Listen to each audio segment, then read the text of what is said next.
You have just witnessed something we have legitimately never seen before.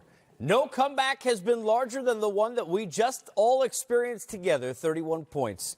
94-63 with 7:30 to go in the third. Clippers battle all the way back. Lou Will with 36. Harrell had 15 in the fourth. The Warriors as a team had 23. Casey Stern, Derek Fisher, Jason Terry. You guys have been a part of a lot of games. We're going to go through all these plays, but let's kind of overarch at the front end. How do you try and put into words what just went on, and do you end up being more for the Clippers, or what in the world happened to the Warriors? I think it was a combination of both, honestly. I think the Clippers deserve all of the credit first because of just the effort that they continue to give out. A lot of teams, as we've seen so far, even in this postseason, once the league gets so big, even in our first game earlier, there's no chance of coming back, and you see that in the effort. The Clippers' effort was the same the entire way. I thought for the Warriors, when Steph Curry picked up the fourth foul early in the third quarter, to me, that's where the momentum that Lou Williams mentioned, that's when it changed. And then the floor is smaller without Cousins, and the Clippers just continued to eat away and chip away. And like you said, we just witnessed history. You know, one of the things that we talk about with the Warriors, we always discuss their ball movement, Jet, and their three-point shooting. But defense and team defense has been a calling card of this team. They allowed 85 points to the Clippers in this second half.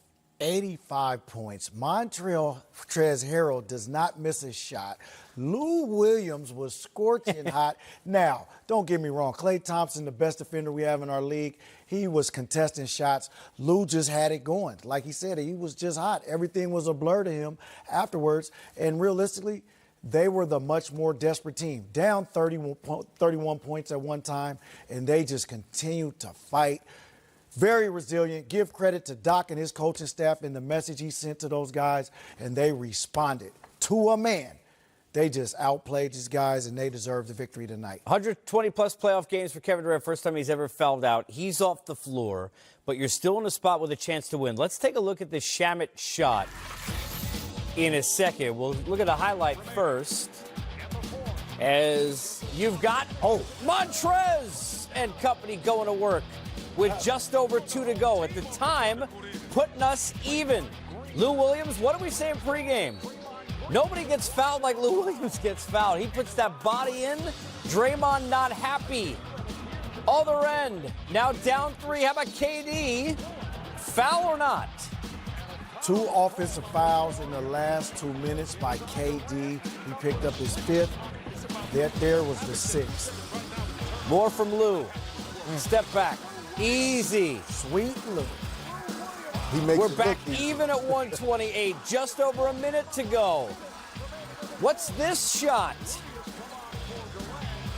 It's Steph from 3. Of course it goes down. 131, 128. Well, that had to be where you slow things down and everything's fine. But remember that whole Lou Williams, he can kind of get fouled whenever he wants thing? Well, he could also shoot. 36 in the game. Cuts it to 1 and puts us here. What happened defensively on this play, guys? Well, they put 2 on the ball here. Gilgeous-Alexander penetrates. Iguodala, I think, mistakenly leaves Shamet. Draymond Green, too late in rotation.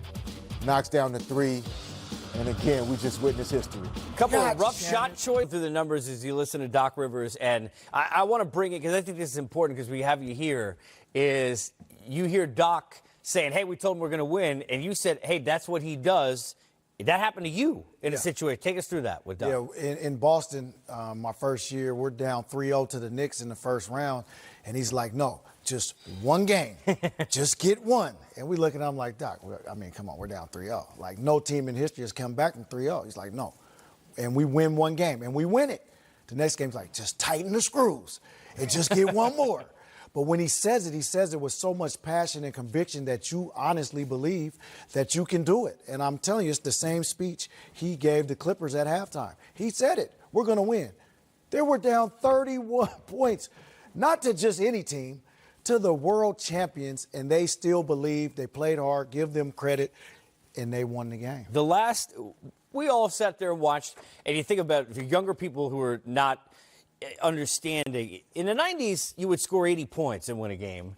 72 points for the Clippers in the last 19 minutes. Wow. Against the Golden State Warriors defense, and none was it more prevalent or nowhere could we show it to you better than in the most important play with Landry Shamet, a guy who's shooting about 40% from three, and you can't leave him open. And you got two vets in Iggy and in Draymond, and you leave him open at three-point. I mean, that's at this kind of spot. Take us through defensively, Fish. What happens here in this play? Yeah, it looked like there was a little bit of miscommunication between Thompson and Curry in terms of switching or putting two on the ball. So as Gilgeous-Alexander is penetrating down the middle, Iguodala leaves Shamet to come and stop the penetration.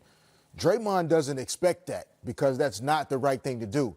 So Draymond kind of freezes in the lane before trying to get out to Shamet. But the breakdown, I think, happened at the point of contact with the basketball between Curry and Thompson.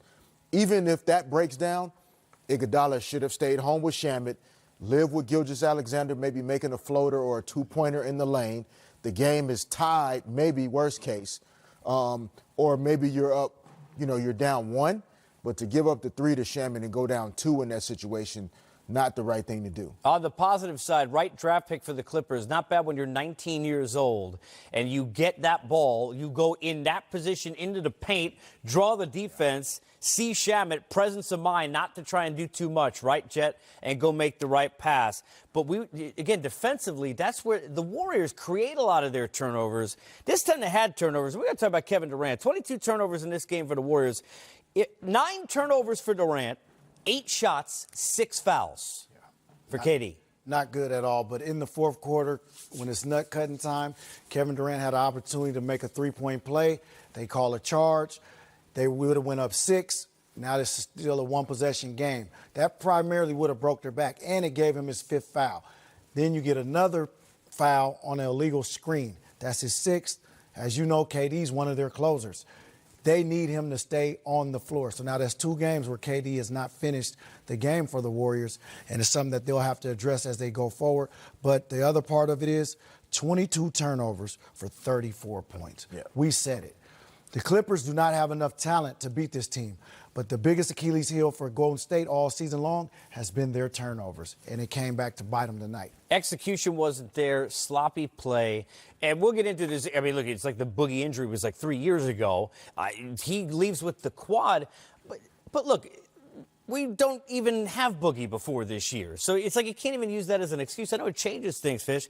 So when you sit there and you're Steve Kerr, is there a positive in some way out of maybe the humbling experience that this group, who maybe was a little bit higher on themselves than they should have been, giving up 85 points to the Clippers in the last 20-plus minutes, 72 in the last 19.